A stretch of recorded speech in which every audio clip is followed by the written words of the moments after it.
Christ returns, speaks his truth. Letter 5.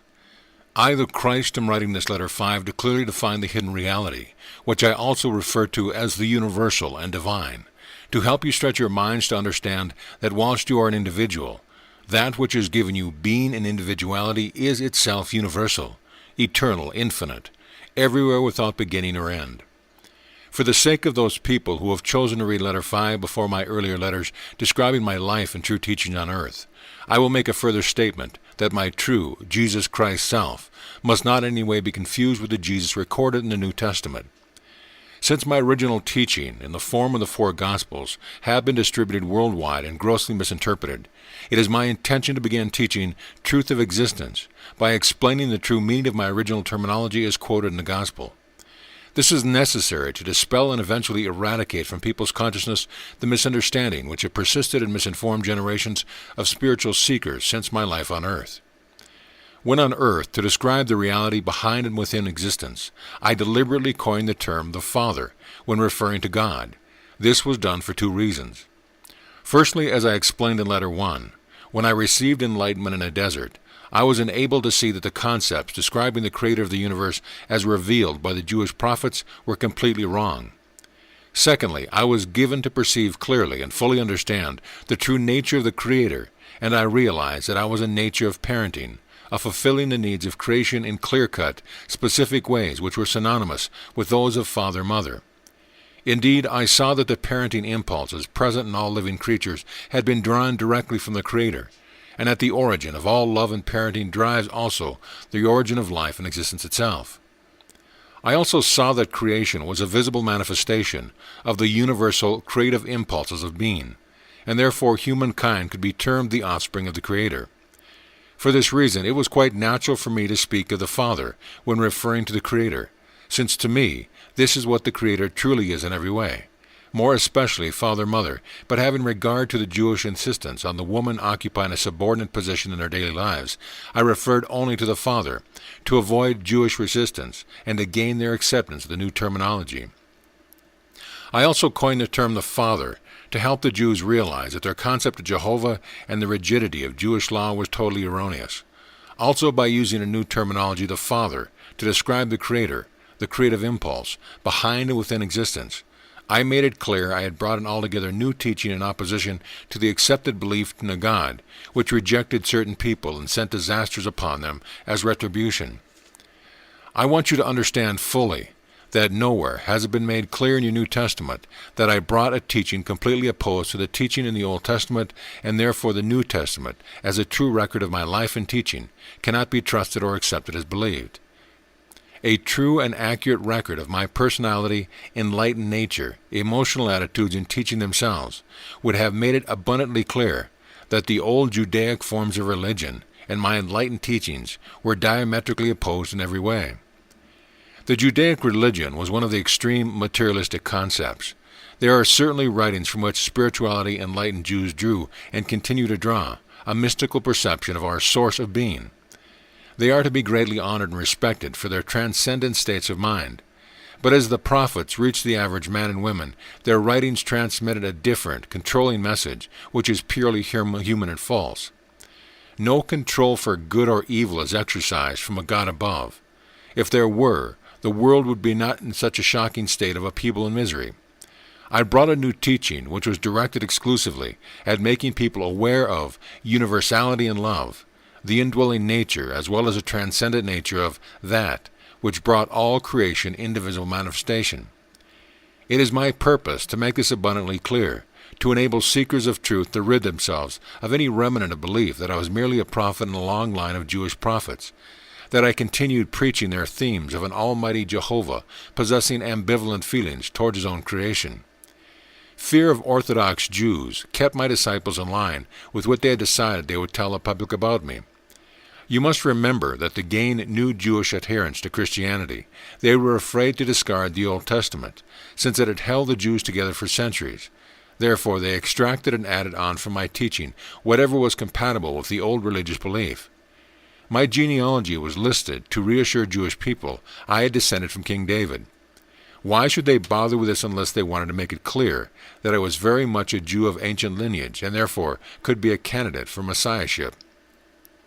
If they truly understand what I had come on earth to do, to break away from the past and lay the foundations for an altogether new future of understanding and activity, they would have made valiant efforts to make certain that people understand the true purpose which drove me to the day of my death.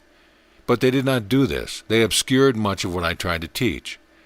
A strong-hearted disciple of mine, Stephen, was less afraid to speak about my true teaching, although these also had been embroidered, but even so, he was stoned to death.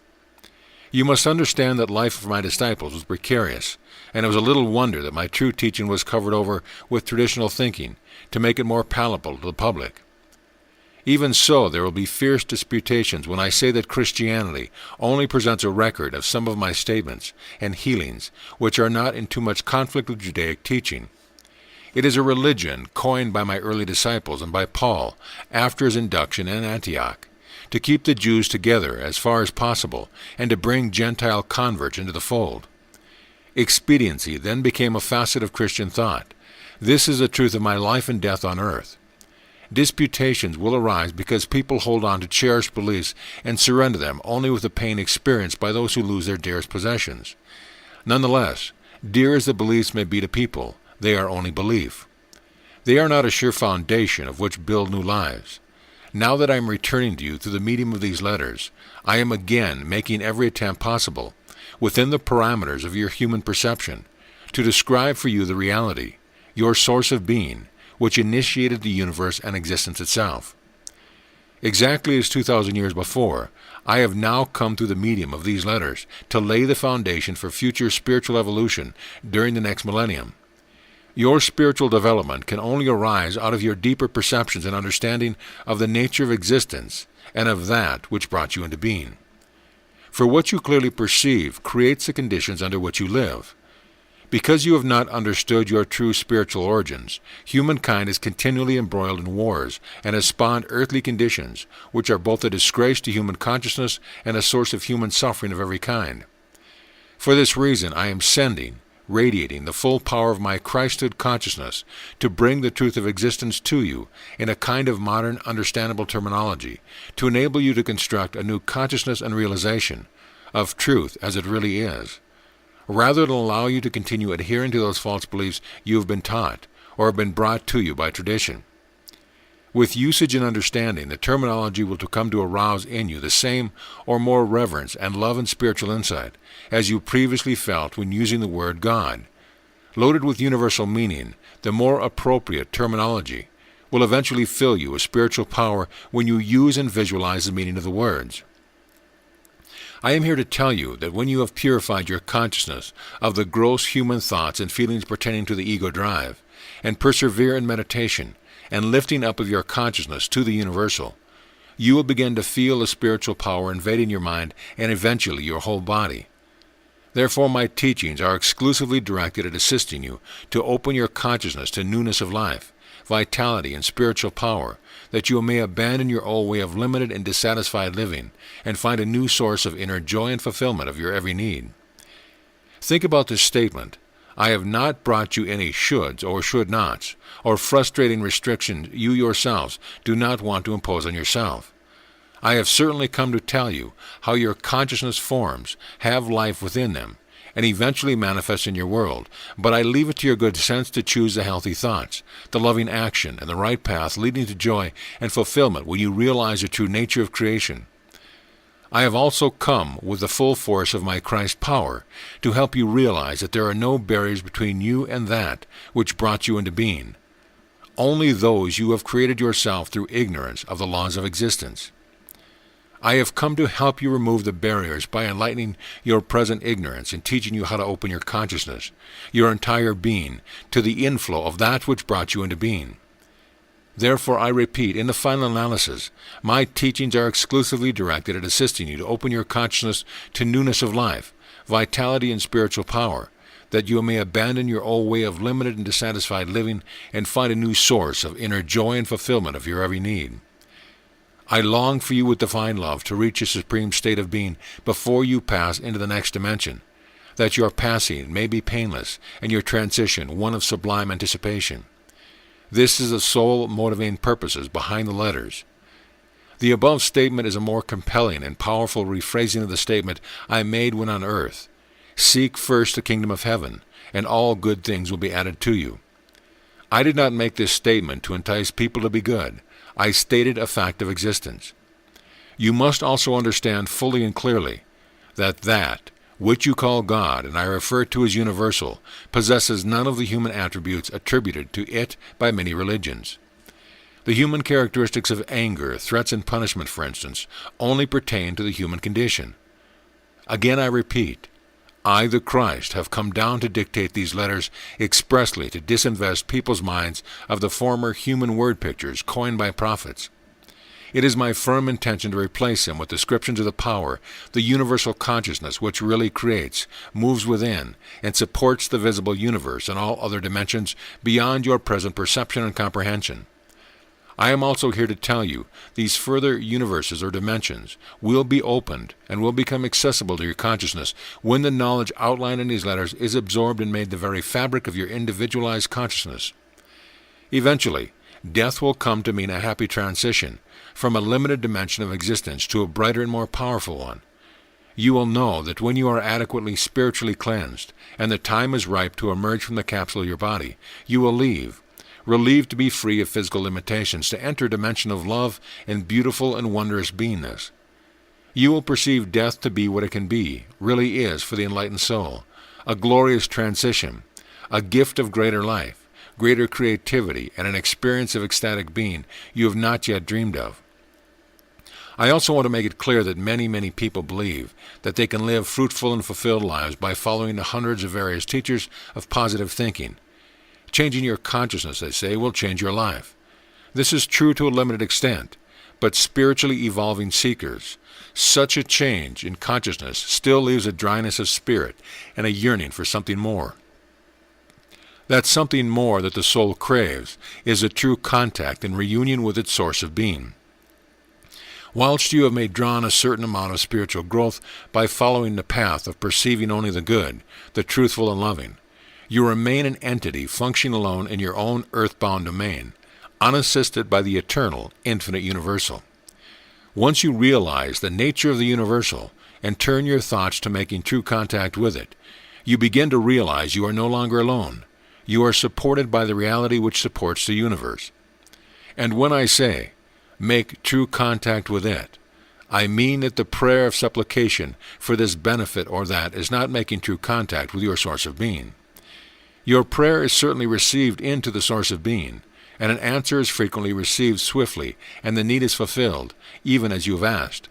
But true contact with the source of your being is only experienced when you have sufficiently cleansed your consciousness of the gross human ego, and have spent some time in meditation and a regular, emotionally powerful reaching out in consciousness to your source, seeking contact and renewal of refreshment of spirit. This is the true purpose beyond existence, a constant and mutual reciprocation of communication between the source of all being and creation. Here I would remind you that when I lived on earth, I made it abundantly clear every day to the Jews that, of myself alone I could do nothing. I constantly stated that it is the Father that does the work, not I. I have come at this time to enable you to make the transition from the earthbound human consciousness to that of enlightenment when a person knows that he or she finally knows the truth of being. Undoubtedly, deeply religious people, indelibly indoctrinated with religious dogma and theology, Jewish, Christian, Muslim, Hindu, or belonging to any other religious persuasion, will find it difficult, even painful at first, to accept and make good use of these letters. For a conditioned and programmed mind is like concrete. Cherished beliefs, used as talismans, emotional support and affirmations to give strength in times of crisis, are emotionally imprinted in the subconscious and usually incorporate in them a fear of offending God when contemplating moving or to some higher truth. Unless there is a sincere longing to know the truth of being, rather than traditional beliefs, these mental patterns are almost impossible to annihilate in the mind and emotions, and they block true spiritual progress. I have come expressly to help those who have the will to do so, move beyond these barriers to true enlightenment. Therefore, if you feel intuitively that the words on these pages are truth, and you feel drawn to them, Have confidence you are ready to begin the spiritual journey outlined in these letters, and I am at hand to give you the courage to pursue it until you reach your goal. True spiritual enlightenment, newness of life, strength of will, and a finding of what I termed the kingdom of heaven. Daily, sincere meditation and prayer will enable a mental cleansing to take place, and gradually, truth and understanding will replace the old myth, which were so dear to you. At the outset of the following teaching, I, the Christ, must remind you that yours is not a solid universe.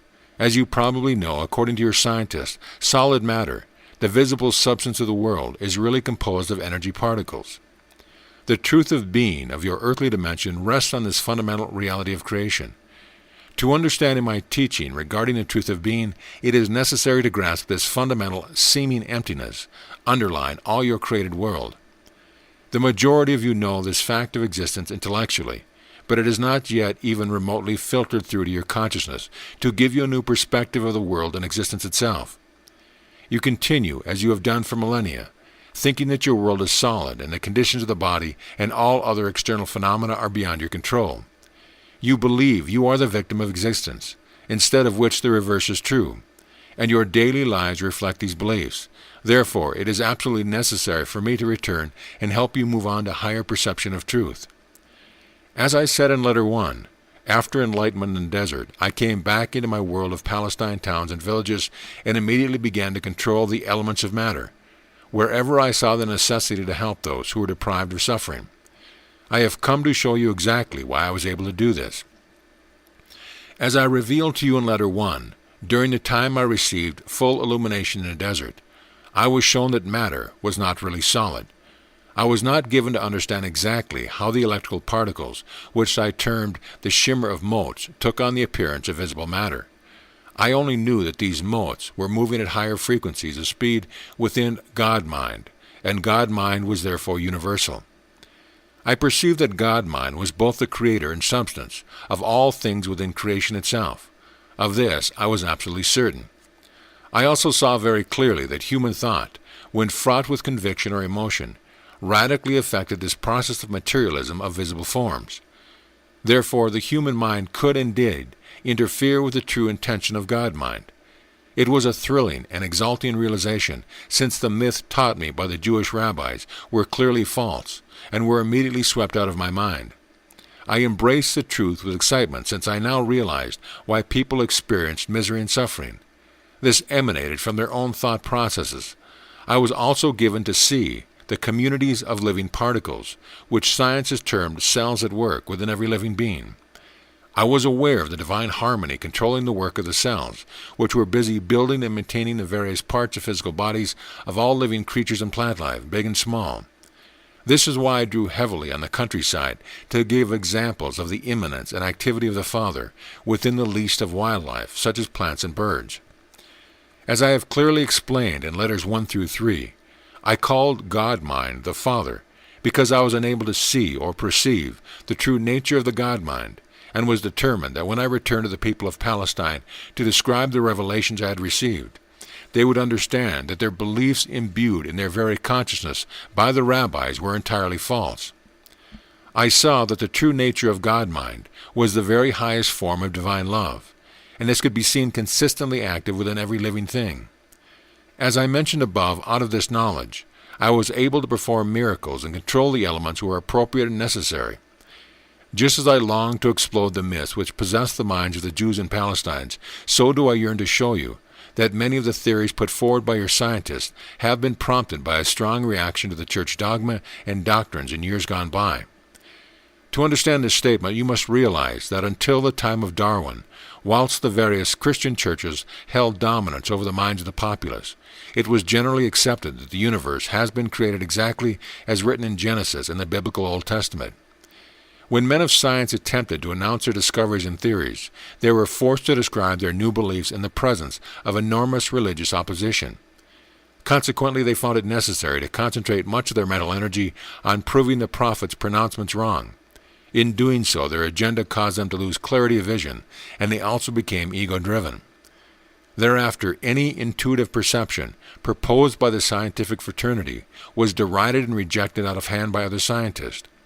Because of this mental climate, the pendulum of the search for truth swung solely to an undeviating belief in reason and logic, thus imprisoning the human intellect in materialism for the answers to the origin of life and existence. Therefore, it is absolutely necessary for me to refute some of the scientific theories and show them to be as erroneous as are the so-called truth of Christian doctrine. In arriving at some of these theories, scientists and churchmen alike have dipped into the realms of unproven, preposterous suppositions to answer questions which have previously been unanswerable by the earthly mind only. Having told you that the substance of your material world is basically electrical particles agitated at high speed within space, your science is unable to tell you why such energy particles take on the density and form of matter, except to speak of forces of fusion which happen to create the elements. Science cannot tell you what is the motivating force which draws particles into the form of elements. Neither can science tell you from whence such energy particles originally came, except to say that they were released during the time of the Big Bang, which they believe gave the first impetus to creation. Why a sudden Big Bang? Of what? What was the motivating factor behind it? Science speaks about electromagnetism, but cannot say from whence such energies which appear and disappear. Where do they go? Why do they come back? From the human perspective, there appears to be no intelligible activity within or beyond its work. Science says that electromagnetism just is a simple fact of existence, yet it produces highly purposeful and intelligent work in the form of millions of billions of substances of which your universe is made. So how does this happen? There is nothing that electromagnetism has brought into visible being which the human mind can deem to be lacking purpose or meaning. Science ignores this most basic and vital level of creation. Without an answer to this question as to why everything which has been brought into visible manifestation by the activity of the twin energies of electromagnetism is invariably purposeful, successful, and rational, nothing of any value in the search for your origin will be discovered. Until science can probe and discover the reality of the space in which electrical particles of visible being are supported, science will forever remain behind locked doors of materialism.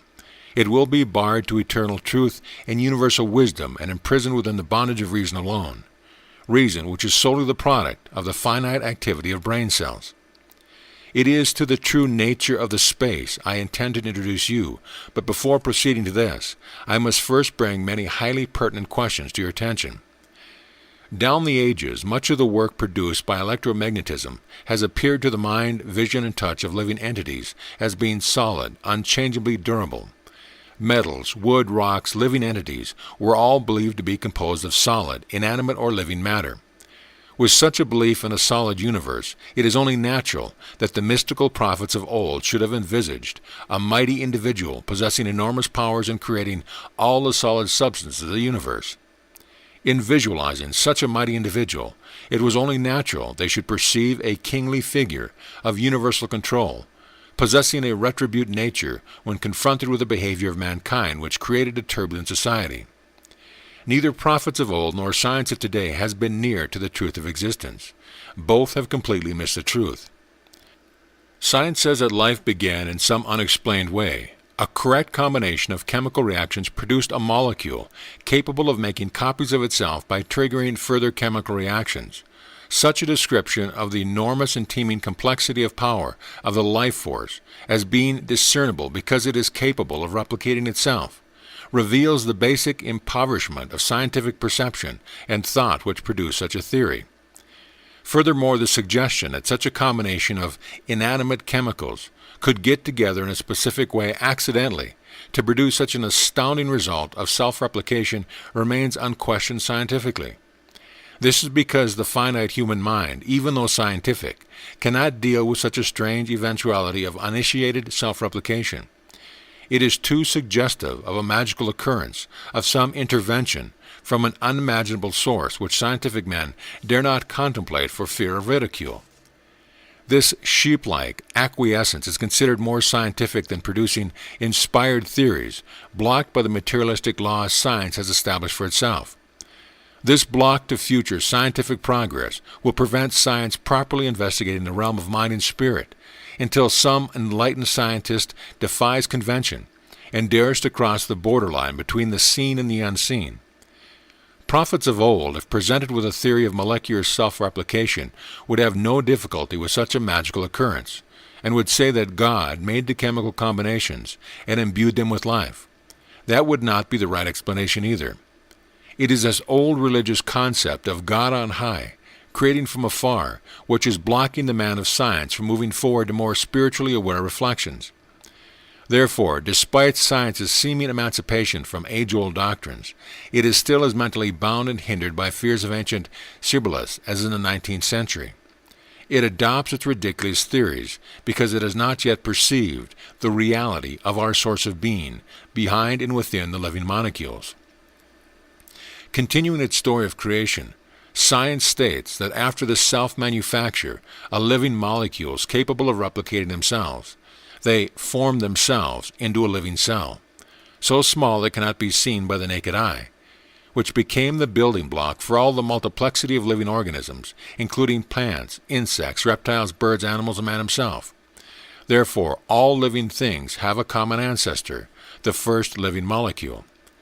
Science cannot explain why the self-replicating molecules combine themselves into a living cell. It remains a mystery to the science of this day. The living cell, your scientists tell you, is endlessly repeated in a billion differing forms. It is the building block of the visible universe. How can this be? What impulse motivates such replication? Science cannot say. Entrenched in its own blindness, it has dragged people down into materialistic blindness with it. And now, the first living cell deserves the undivided attention of anyone seriously seeking the spiritual dimension and the mainspring of existence. Because the first living molecule and the first living cell are the very first evidence of some intelligent activity within matter within the universe.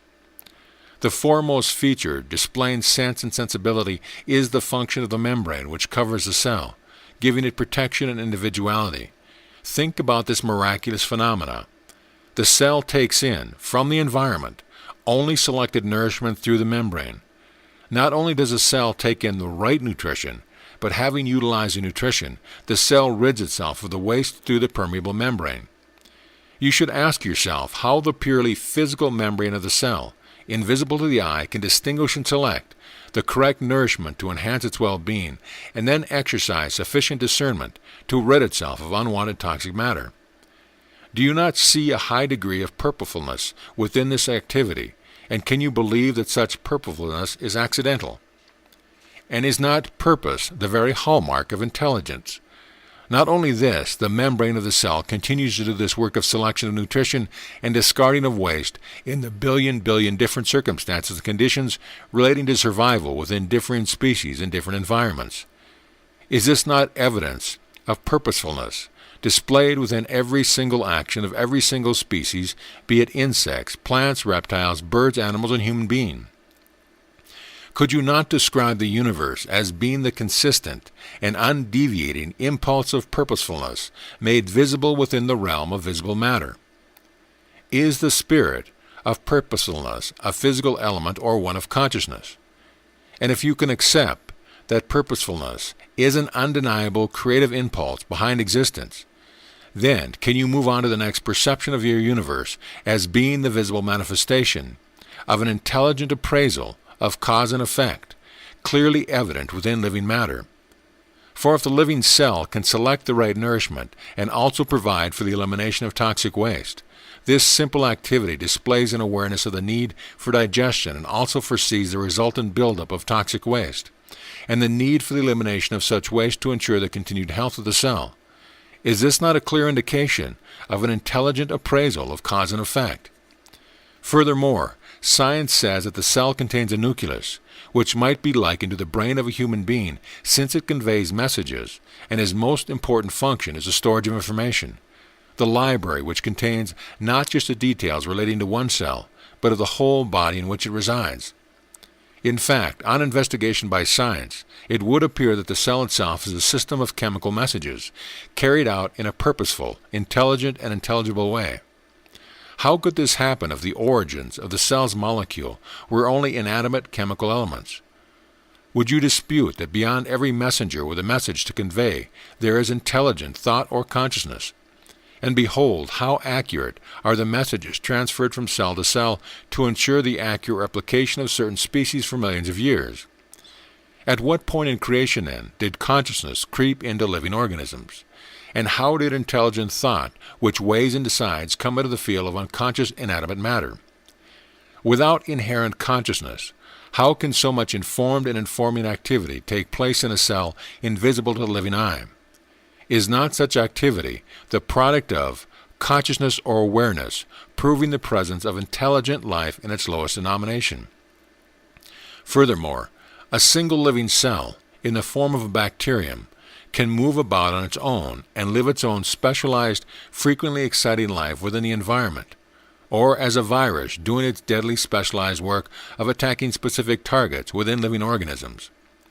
Alternately, the cell may be fixed within an organism, carrying out its own highly important work of construction and maintenance of some part of the organism. Such work produces living material exactly suited and necessary to the living organ on which it works, be it parts of the human body, or an animal life or plant, such as human toes and spleen, or an animal fur or tusks, fish scales and feathers of a bird, or bark of tree and foliage of branches, or petals and stalk of flowers, or antennae of butterflies and their gauzy wings, the reptilian skin of crocodile and their teeth, the eyes of squid and their skins which change color according to the need of camouflage. Each of these completely diverse and seemingly unrelated physical phenomena are created by the individual, specialized work of billions and billions and billions of identical living cells. On contemplating the magnitude and diversity of the work accompanied by a simple living cell invisible to the naked eye, can you believe in a mechanistic universe? It would be possible to do so if the matter produced by such cells was illogical, offering no plausible purpose beyond or reason for its existence, devoid of personal consciousness. But this is not so. These identical living cells work together in harmony within man or beast to make a liver, with its multiple duties within a body, to create an intricate eye, having its own specific purpose of putting the entity into direct and intelligent touch with its environment, incorporating the assistance of the brain, or strong bones expressly and intricately designed in conjunction with tendons and muscles, to unite with others in such convenient ways as to enable full and supple movement of the entity. Furthermore, the cells never intrude on each other's work. When creating a kidney, they do not suddenly make an ear. When creating hair, they do not suddenly launch into making skin. No, cells create the scalp, and the self-made skins create the hair. The only difference between skin and hair cells is the work they do, second by second, throughout a lifetime. Why? What is the motivating and inspiring factor? Accident? What organizing intelligence set the entire process of creation in motion from the most fundamental level of the formation of simple elements out of free electrical particles within space? The combining of elements to form chemicals, the correct combination of specific chemicals to form a living molecule, the correct combination of living molecules to make a living cell which can take in nutrition, excrete waste, build according to clear-cut specifications, move about and sustain this enormous edifice of creation constantly through billions of years. Not only this, but what is the motivating force which is designed and successfully evolved within living systems and entities, billions and billions of different ways in which to fertilize seeds of every kind, whether they be those of plants, insects, reptiles, birds, animals, or human beings, evolving for each an intelligent system of procreation suited to climatic conditions, the production of vegetation and environment, in order to ensure survival? Is not survival also evidence of intelligent, purposeful activity? And having accomplished this great feat of creativity, should you not question how it is that every living species has its own individualistic way of rearing its young and protecting it, as far as possible, until the young are capable of survival on their own? Is this not love for creation, active in its highest form? You cannot move on from this analysis of what the human intelligence has to say about the origins of life and creativity, without mentioning the all-important molecules, DNA, which are said to carry the plan for the whole organism, plant or baby. Furthermore, these DNA molecules give the instructions to the cell, informing them that they should build according to the chromosomes deposited by the seed. Yes, indeed, in place of intelligence, science has given you the DNA molecules as your source of existence, your supreme leader, your directive of creation upon which materialistic, flimsy cells, the whole of creation, must depend for its survival. Behold the glorious DNA, Lord of your creation. From whence did the DNA cell draw their intelligent directional power? Science is quite satisfied now that it has been able to satisfactorily explain why the various species of every kind replicate themselves so accurately and consistently. Science would have you believe that you live in a purely mechanistic universe, that the phenomena of evolution arises out of chance mutations and the survival of the fittest. If you study the various organisms of creation, the multifold and differing activities of related species, can you truly believe in such an unlikely materialistic concept? It has been no mere coincidence that, today, to enable you to discover the vast intelligence behind creation, you have numerous creative people who embark on difficult journeys to explore, determine and photograph the habitats and habits of wild creatures and plants. You are entertained and instructed by feats of facts and photographs of the wonders of the universe. In my time on earth, I had no such marvels to refer to in order to teach the Jews the universal truth of existence. I only had domestic animals and birds to use as examples of the marvelous inventiveness and intelligence and awareness apparent in every living thing. Nowhere has it been written in the Gospels that I referred to a high and mighty Jehovah as Creator, as was customary with the Jewish leaders. No, I turned to the countryside, the flowers and birds, and tried to show my fellow countrymen that they were surrounded by a marvelous and miraculous creation. 2,000 years ago, in your dimension, we lacked your modern scientific background to be able to intelligently observe and explain the activity of what I term the Father everywhere around them. To discover your true source of being, I ask you to take stock of the unimaginable and indescribable complexity and diversity of purposeful work plainly evident in penguins and pigs. Can the human mind replicate any of the most basic activities within, say, the digestive system, which swiftly summons up the requisite enzymes and hormones necessary for digestion? How dare the finite mind, which is incapable of perceiving clearly the true creative process governed by instinctual knowledge, presume to state unequivocally, define contradiction, that it understands the true origins of creation and the forces out of which creation took form? What arrogance! These men can only think according to what their eyes tell them. I view the present scientific ignorance with loving compassion, a degree of amusement, and a great all-consuming passion to puncture their pride. For until someone can penetrate their self-satisfaction and position of infallibility, a true mating of eternal verities in human scientific knowledge can never take place. But it must take place, otherwise human spiritual evolution will remain at a standstill. The scientific mind is too full of finitely devised book lore, accepted formulas and equations, and the need for their fellows' approval to permit mystical penetration by higher intelligence. On my behalf, I ask readers of these letters to form an association to challenge science, and ask at what point in the evolution of the material world is consciousness first discernible. I repeat and mean what I say. Ask the scientist at what point in the evolution of the world is consciousness first discernible in the living cell. If in the living cell, ask whether it is discernible in the living molecules which combine to make a cell and encase itself in such an intelligently designed membrane, permitting the intake of selected food and excretion of toxic waste. How does it recognize toxic waste? And if it should be conceded that consciousness might be present in living molecules, should you not ask whether the chemical properties which became a living molecule might not themselves have possessed consciousness, which eventually impelled and propelled them into the life-giving combinations to make a molecule? And having gone back thus far into the origin of existence, the chemical properties, you must still question why consciousness should only become a viable presence within the chemicals. Why not within the elements in which individually first took shape? And if in the elements, why should it be denied that consciousness propels the electrical particles to form the elements? Is it rational to deny such a possibility? And having reached such a possibility, should you not go further and ask those from whence comes electromagnetism? What is the reality of electricity more than streaks of fierce light now described by science as photons and electrons? And what is the reality of magnetism more than twofold energies of bonding and rejection, energy impulses which have brought stability and order into chaos?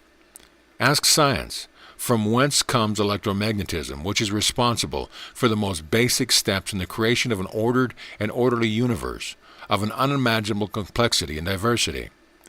I will now attempt to put into your words that which is beyond all words and presently beyond all individualized earthly comprehension.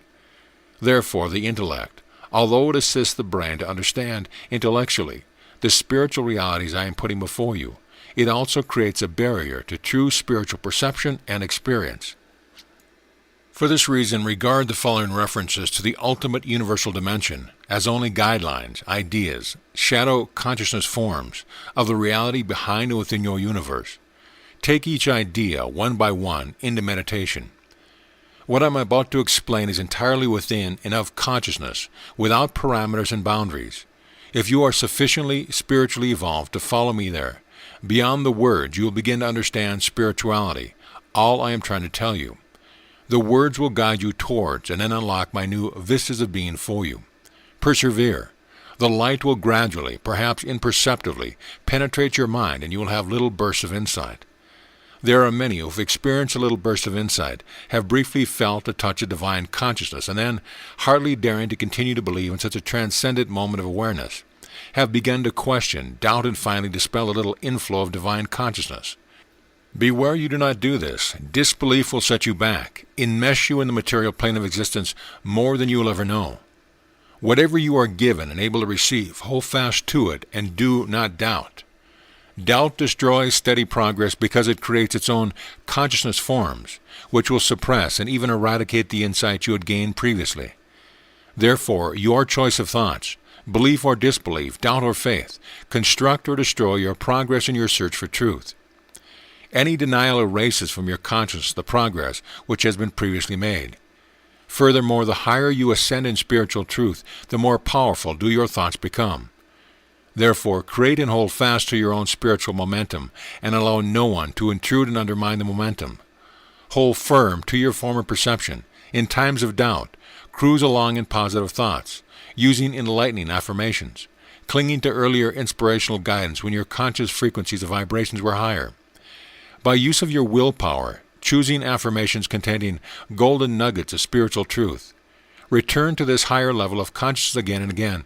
Do not, through mental laziness, wholly surrender to the ebb and flow of spiritual consciousness energies and become a spiritual seesaw.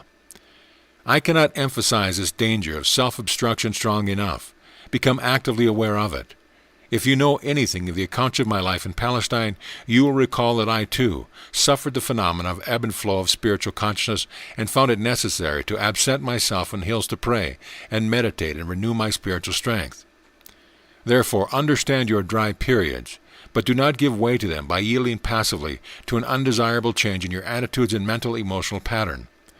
As you conscientiously draw upon your source of being for new strength and the upliftment of your consciousness frequencies, so will these negative periods be greatly reduced in strength and duration. I repeat, at all times beware how you use your mind. Let your mental activity always be constructive, that I may contribute to your own spiritual growth rather than its constant hindrance.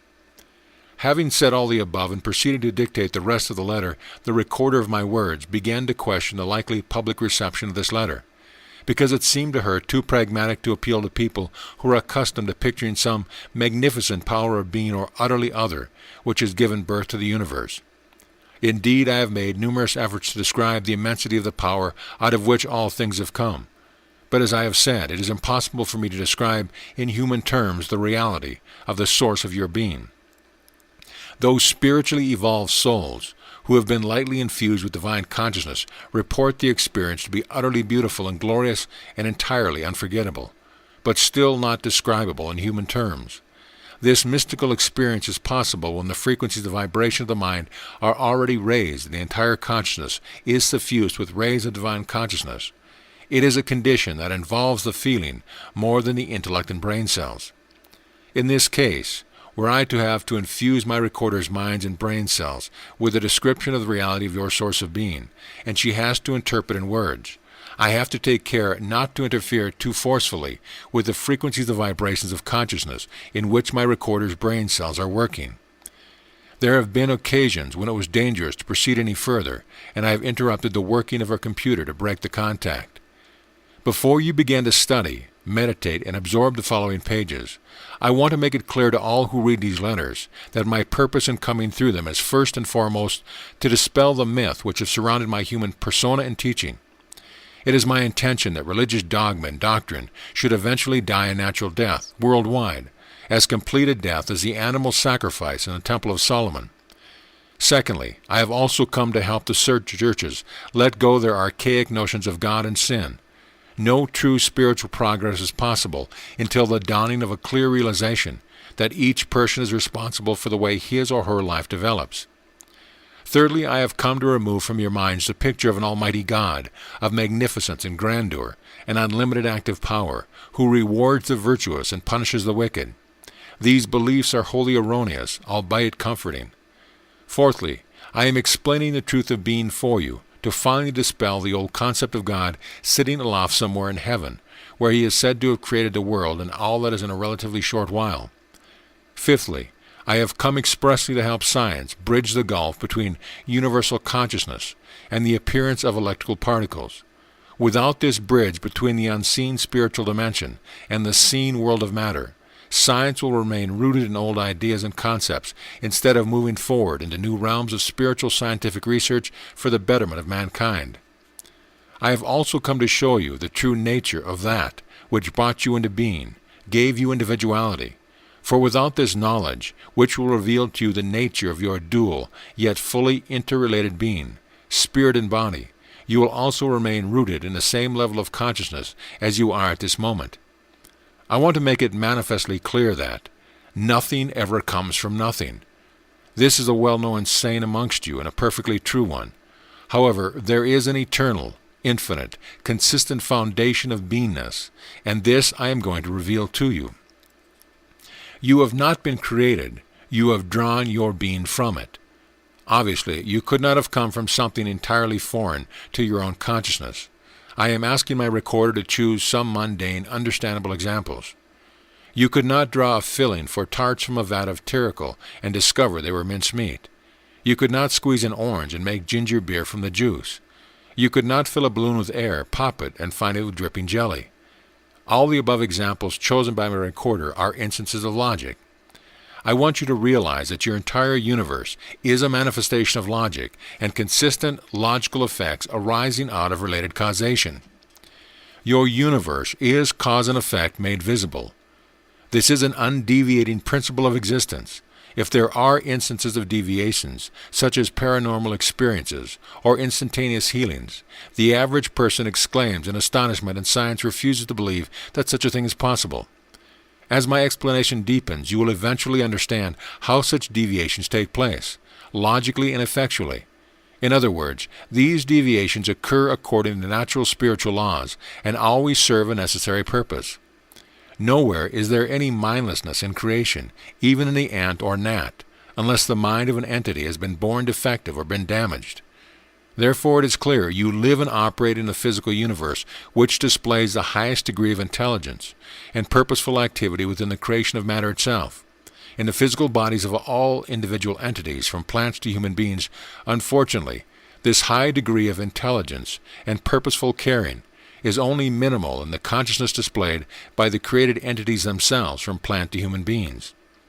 In other words, the bodies in which you conduct your lives, in which you think and feel and do whatever comes to mind, manifest within their physical organs and working parts a very much higher order of intelligence and loving purposes than does your human consciousness. Human interests are mostly wrapped up in the problem of personal daily survival, enjoyment of pleasures, and the emotional physical satisfaction. To achieve these purposes, the majority of people use only the commodities manufactured out of matter.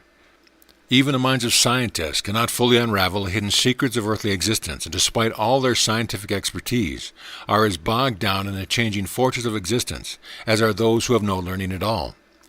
Therefore, it is a logical conclusion that, out of which you have drawn your physical being, is one of immensity, not only of size, but immensity of willpower, the will to self-expression and creativity. Visualize for a moment the size of the material universe, the sun and its heat, the moon, the earth, planet, and solar system, the galaxy of stars, and the fact that all this visible material is totally independent, yet also dependent on the movement of the planetary bodies and subject to universal laws of consistent function and movement. This vast universe has had its origins within, and has been drawn out of, the foundation of your being, and the entirety of life force energy in the universe has been drawn out of that same foundation of being. Therefore, do not be dismayed if in my efforts to analyze for you the spiritual components of your source of being, you find that you recognize that these components are, and to a very, very limited extent, possess the same spiritual components of consciousness yourself. You have drawn all that you are, spiritually, mentally, emotionally, physically, from your source of being. Before I explain to you how this could be, I want you to take certain steps to help your mind absorb the immensity of that out of which you have drawn your being. After you've read the next pages to the end of my letter, take each paragraph individually into meditation and visualization, for only in this way will the words begin to grow in realization and take on the spiritual reality of their true meaning. All spiritual, unseen, seen, imagined, is consciousness, awareness.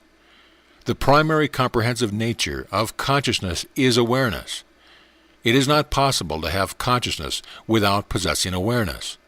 All that you see, all that you touch, hear, feel, know, is consciousness awareness made visible.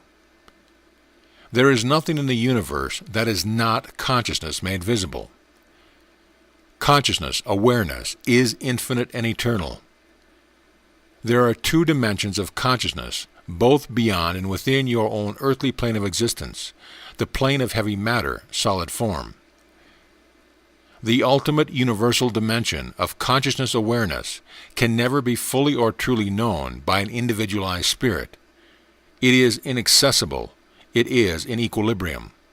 It is the only source of all power, wisdom, love, intelligence.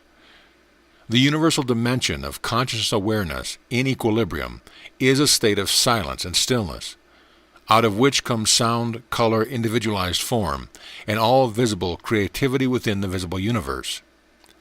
Out of the ultimate, universal dimension of consciousness awareness in equilibrium has come all of creation, all the various unseen dimensions of existence descending in order of spirituality from the very portals of the universal dimension, down to the most ponderous vibrational frequencies of inanimate earthly substance and beyond, into unspeakable horrors of consciousness, perversions, and anti-truth.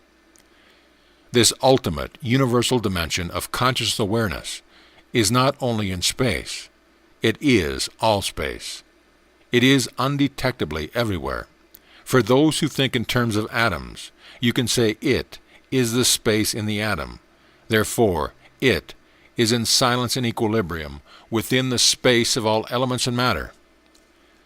The nature of universal consciousness is intent, inactive, and in equilibrium. Therefore, universal consciousness is an infinite, eternal, limitless, boundless state of powerful intent, pristine, pure, and beautiful. This intent is to express its nature. Universal consciousness, nature, intent, is the allness of will and purpose, always locked in embrace. The universal will is to move out and create.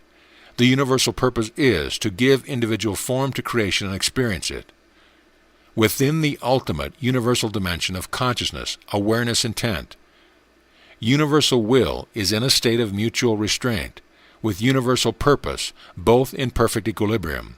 Within silence and stillness, universal will is universal intelligence. Universal purpose is universal love. Universally in equilibrium in mutual restraint, out of which all things visible and invisible and human impulses have taken form. If you could receive the fullness of universal reality into yourself, you would be disintegrated by its explosive power and dissolved into formless consciousness awareness. It is far transcends the individual humanhood, as the heat and light of your sun is billion times more powerful than the light of your fireflies flickering in the darkness. When I was on earth, I made a distinction between your Father in heaven and your Father within you. When I spoke of your Father in heaven, I meant universal intelligence, Because of the Jewish attitude to women, I only refer to this aspect of universal consciousness. Now, to you who are so aware of the equality of genders, I speak of father-mother consciousness in equilibrium, within universal consciousness awareness, where father consciousness is universal intelligence. Mother consciousness is universal love. The tool of father consciousness, creative energy, electricity, is in a state of mutual restraint, equilibrium, with the tools of mother consciousness, creating energy, magnetism. Because father-mother tools, electromagnetism is in equilibrium within universal consciousness. It will never be detected within space by a scientist, no matter how they may probe space. The impulse, father consciousness will, is intelligent activity, in equilibrium with. The impulse, mother consciousness purpose, is nurturing for survival. Father-mother consciousness is a powerful impersonal force, yet it is personal for you, even before you seek to make contact with it. As you evolve spiritually, you will feel it, for it is the reality of being. It is everywhere and within everything. Father consciousness is the intelligent love, which gives intelligent energy and momentum to the world of complex forms, expressed physically as electricity. Mother purpose is the loving intelligence which gives purpose and the impulse for survival to the individualized complex forms, expressed as magnetism, bonding, and repulsion. These are the universal primal impulses of all being of universal consciousness, your source of being, intelligence love. This is a state of being before creation. Consciousness awareness within a state of equilibrium. I want you to move again into an inner state of conscious equilibrium, where all thought is stilled and your mind resides in silence. You are in interior control, your mind and emotions no longer divided into activity and feeling. You may feel a buildup of power within you, strength, peace, and contentment. This expressed in you in individual form is the state of being, out of which came creation. I want you to notice that the equilibrium is impossible the moment the thought is introduced. I want you to realize that the universal dimension is a dimension of unformed impulses. It contains no blueprint of creation. It is in a state of undivided form. The equilibrium, the restraint between opposing impulses, to move about and remain bonded, creates an infinite spiral of self-contained energy. The self-contained energy of mutual restraint is beyond the power of individuality to even imagine. As I have told you before, were individuality able to enter the universal dimension of the mutually restrained impulses of movement and bonding, the individuality would be immediately dissolved and return to the equilibrium of universal consciousness. Ponder the unimaginable immensity of power contained within the mutual restraint of the twin impulses in universal consciousness, which are primarily consciousness, awareness, intent, will, purpose, intelligence, love, combined as intelligent love and in loving intelligence, impulses of movement, bonding, repulsion, electricity in equilibrium, magnetism. The above describes the unlimited universal dimension before the Big Bang. You now know that the father-mother creative process and the tools of physical creation are all in a state of equilibrium within the universal dimension. But now that equilibrium is to be exploded to bring about individual form. You know, too, that since the infinite, eternal impulses are contained in a state of mutual restraint, these impulses are of an unimaginable intensity of energy, against which your atomic energy contained within the splitting of an atom is a mere poof, an infinitesimal twitch of no importance. I want you to fully realize all the foregoing, since your realization of what happened at the time of the Big Bang will give you a glimpse of what happened at the time of the sundering of universal consciousness to permit the creation of individual form to take place. Universal consciousness was riven. Will and purpose, father, intelligence, and mother, nurturing love, were exploded to work independently and also jointly. Their respective tools were electricity and magnetism. Out of the explosion of equilibrium came the great intent of self-expression. The universal awareness of being became the impulse of individualized I, awareness demanding self-expression. Life and I-ness are synonymous in the dimension of matter. They become the consciousness of matter. What is the consciousness of life? It is father intelligence and mother love, impulsive movement, impulse of purpose nurturing survival, seen as electricity, seen as magnetism and matter. Can you begin to imagine the explosion of consciousness, of awareness? To help you fractionally visualize what happened at the moment of the Big Bang, try to recall a moment when you also experienced an explosion in your consciousness. This takes place when you have set your entire being on achieving some very important goal. About to embark on your plans in a state of excited anticipation, some trivial circumstance or insensitive person prevents you from achieving your heartfelt purpose. How would you feel? Your concentration would be split and you would explode. Here again I must call on my recorder to think of some examples of my meaning in human terms, for the least earthly consciousness is drawn from universal consciousness. You are at the airport, excited and ready to fly for an unexpected holiday overseas. On reaching the travel bureau counter, you discover that there are no documents or tickets, and no record of any reservations for flight or holiday accommodations, although you have already paid for them by credit card. How would you feel? You are dressed in a very expensive outfit, wining and dining important customers, and are about to clinch a big deal worth millions. The waiter drops a plate of hot casserole on your head. How would you feel? You go shopping and come onto the car park to find the wheels and doors of your car have been removed in broad daylight. Sympathetically, you open your purse to give a whining crippled beggar all of your silver, but the man straightens up, forcefully snatches the purse from you, and runs like an athlete. How would you feel?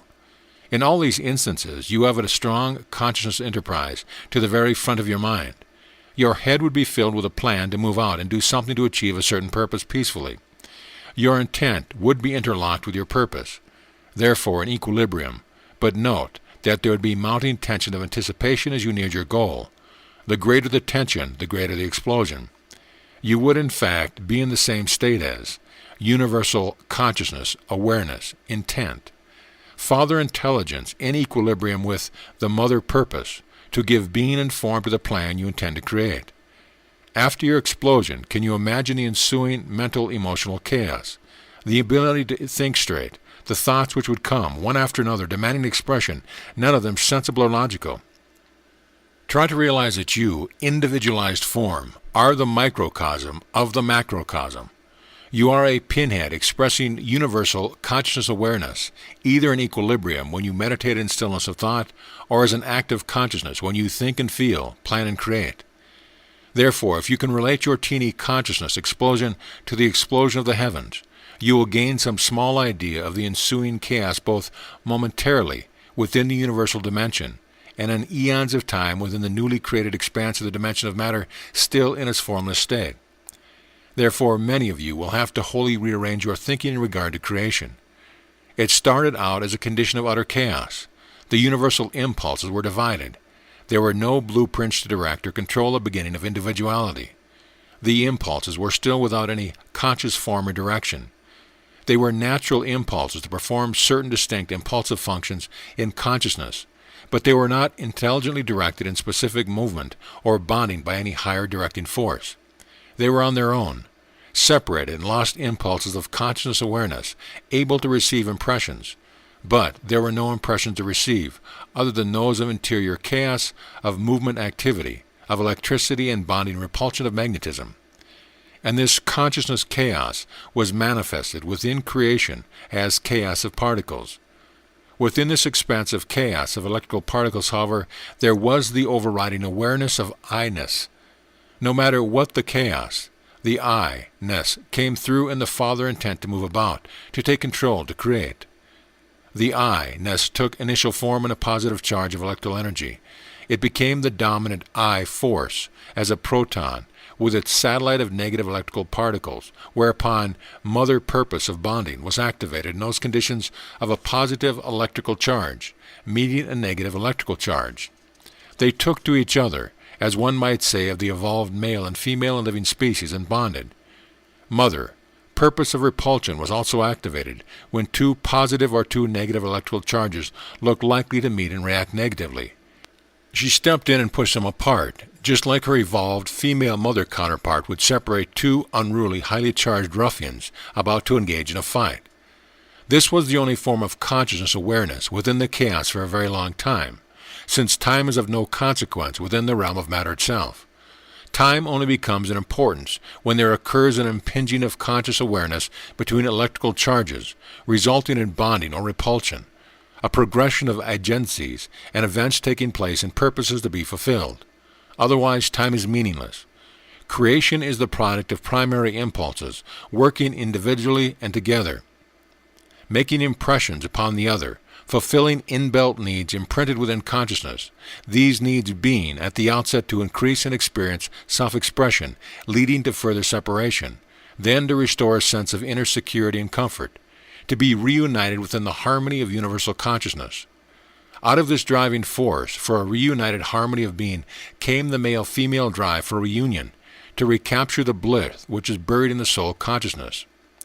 You could make an analogy of the foregoing paragraph with the habit of fathers going out to work in the morning and returning, hopefully to the comfort and reunion with family in the evening, where he regains the strength to venture forth the next morning to do battle with the world.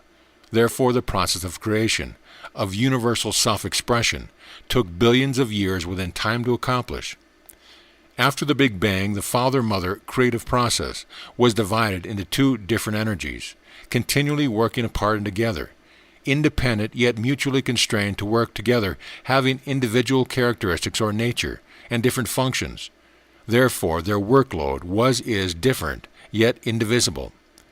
You already know, and by a process of meditation, should have fully understood the nature of the Father and the nature of the Mother within the equilibrium of the universal dimension. Briefly, the nature of the Father is to be active, creative, and perform the work of creativity.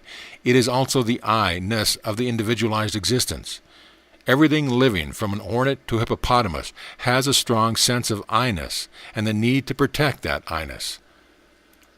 The nature of the Mother is to give form to the electrical consciousness plan initiated by Father Intelligence by bonding the electrical particles together. Father and Mother consciousness, primary impulses, are both within the equilibrium and the nature of the universal dimension, and consequently, as they create individual form, they carry out the work of the nature of the universal dimension, which is growth, providing nutrition, nourishment, healing, protection, fulfillment of need within a consistent system of law and order, survival. Father and Mother consciousness energies are impulses, both restrained within the universal dimension, and when they have been released from equilibrium, they powerfully perform the work of creation. Furthermore, consider the magnitude of their work within creation throughout the world. The Father-Mother impulses prompt every level of creation, from the formation of elements, the living molecule and cell, to the magnificent mammoth. They also work instinctively within parents to prompt them to unify, to conceive, bear, and rear their young. Some fathers absent themselves after the birth of their progeny, be they eggs, puppies, or humans. These are the father whose sense of I-ness is greater than their inborn fathering instincts. It is at this point that you must become fully aware of the meaning of impulse. You may think that this seems a very nebulous form of creativity, but if you reflect for a while, you may eventually realize that no human or animal or insect or even plant undertakes any activity within the material dimension without an inner consciousness coercion, which is an impulse. It may be to turn to face the sun, to run, to eat, to work, to sleep, to go shopping, to have a baby. Always the impulse precedes the activity, even the flick of an eyelid. Furthermore, there is no impulse prompting any activity which is not directed by a purpose. Plant turns flowers and leaves to catch the rays and the sun of the growth. People run to get fit, eat to satisfy hunger, work to earn a salary, sleep to escape the tension and recharge the energy, go shopping to buy food, all directed at survival and personal comfort. Therefore, the impulses are the reality behind and within all creation. If all matter were to return to its original form of electrical particles, the universal impulses would remain intact and would eventually give form to another creation. The impulses are forever. However, electrical particles within living matter are here today and gone tomorrow, but the soul moves on. You think with electrical impulses in the brain. You feel with magnetic impulses in your nervous system. They center and bond the electrical impulses in a cohesive whole. Without the magnetic bonding in your system, you would be all go-go and no. Now is the moment to take you back to my desert experiences described to you in Letter 1. You may remember that when I went to the river Jordan to be baptized by John, I was a rebel, my face set against the teaching of the Jews, who stated that Jehovah punished men for their sins. Intuitively, I felt that it was a false and cruel concept and rejected it. After I was shown the truth concerning creation, I could not understand why perfect consciousness did not create perfect beings, made in the image of their Creator intelligent love. I asked the Creator, universal consciousness, why mankind endured so much suffering and evil. I was then shown very clearly that all problems experienced by humans arose from the central point of the self. Science now calls this the ego. It manifested itself in the personality as a driving need to defend the self from criticism or emotional physical attack, and a similar driving need to push aside other people in order to arrive first in the race of life. It also manifested itself in the personality as a driving need to take all that was best for the self, despite the opposition of others, and a similar driving need to hold on to personal possessions, be they relatives, friends, material goods, or achievement, despite any opposition. I was also made to understand that without these two fundamental, eternal, undeviating impulses of creative being, there would be no creation. This is the secret of creation, and the secret of existence and of individual being. By working together as a team, separately but inseparable, in the visible world, these twin impulses were the means by which the substance of matter itself has been created out of the sublime, universal consciousness. One impulse of creativity is the I-ness of activity. This impulse of activity is universal and stems from only one source. Activity is a movement in consciousness, and consciousness in movement. The other creative impulse possesses, figuratively speaking, two faces, looking in opposite directions. They are bonding, rejection, pull towards the self, push away, otherwise known as attraction, repulsion. Attract to the self from the repel within consciousness. These are the only means by which earthly existence has been achieved. The entire universe is a manifestation of the creative power active within these twin impulses of physical being, creating matter and individual form. This is one of the fundamental secrets of the universe. I saw that the core of the personality, or ego, as it is now called, had been created, guardian of personality, and was irresistibly imprinted with the magnetic impulse to ensure privacy and survival. For the protection of the individual I-ness, this was accomplished by using the two faces of the second impulses of being, bonding, rejection, to secure individuality. The face of bonding drags, draws, attracts, demands, pulls, buys, grabs, clutches, clings to the people, and possession it craves. This impulse creates an illusion of security and togetherness and possession. It is the tool of Mother Consciousness, inspiring the building of families, communities, and nations. It can be productive of beauty, joy, harmony, and love.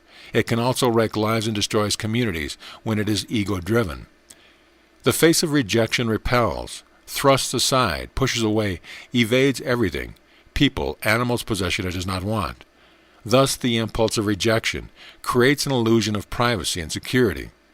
It is the impulse that urges rifts in families, relationships, communities, and nations. It is supposedly geared to saving lives, ensuring protection and privacy, but it is a destructive force when it is ego-driven.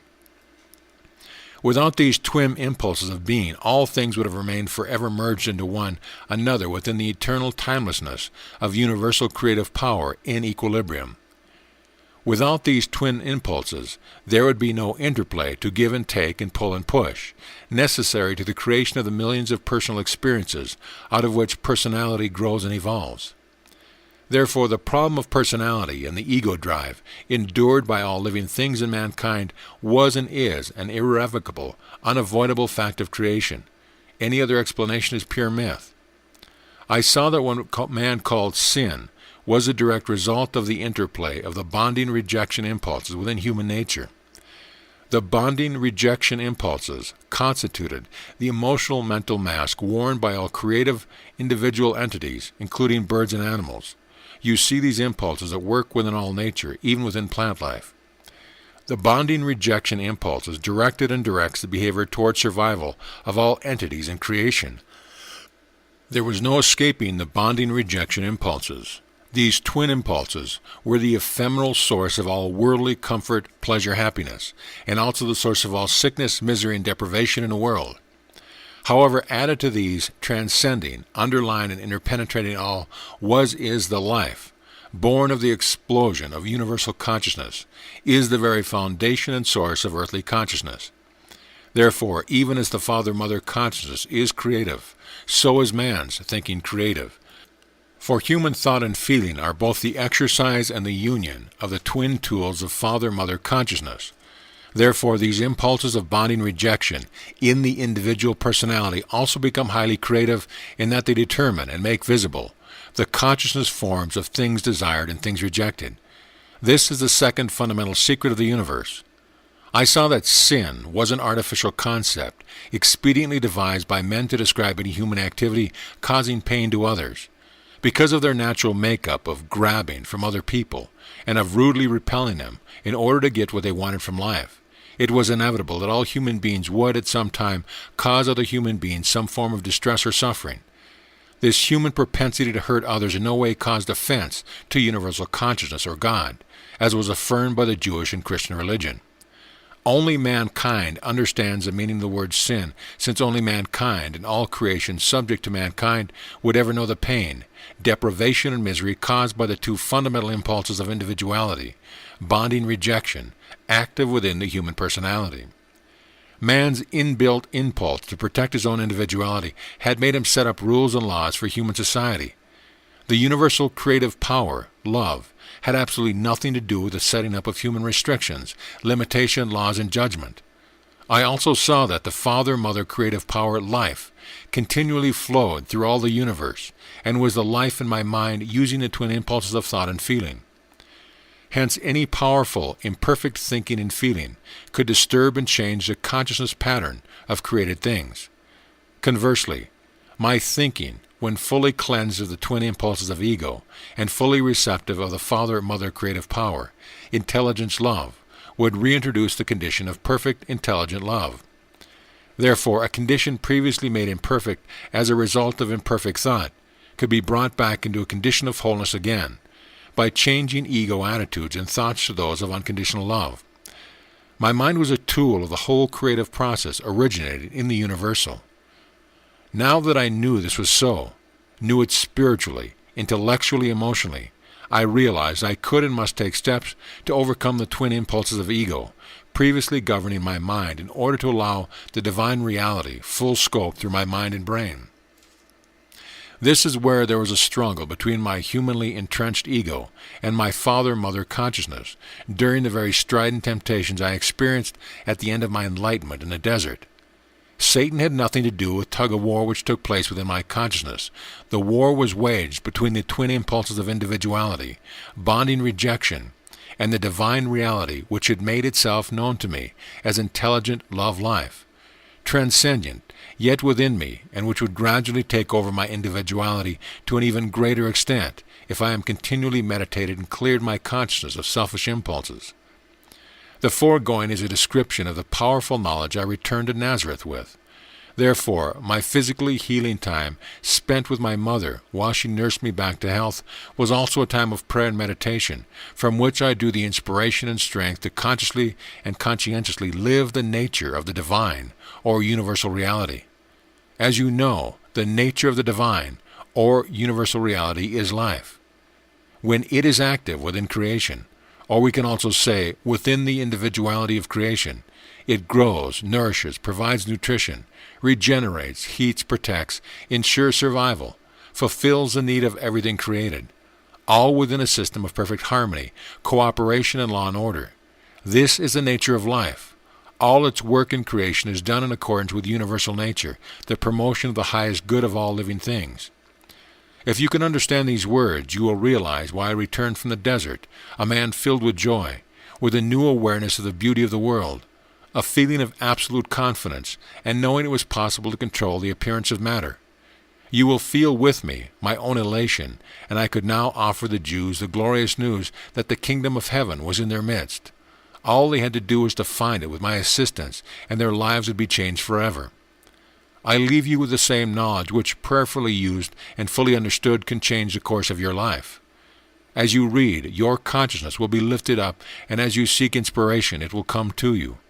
I long for you to understand, aspire, grow, and achieve. Relax in my light. For whilst you read, reflect, meditate, and pray, you are drawn into my Christ consciousness, which will become ever more apparent to you as you evolve within this divine knowledge. My love and faith in your growing wisdom enfold you. End of letter 5.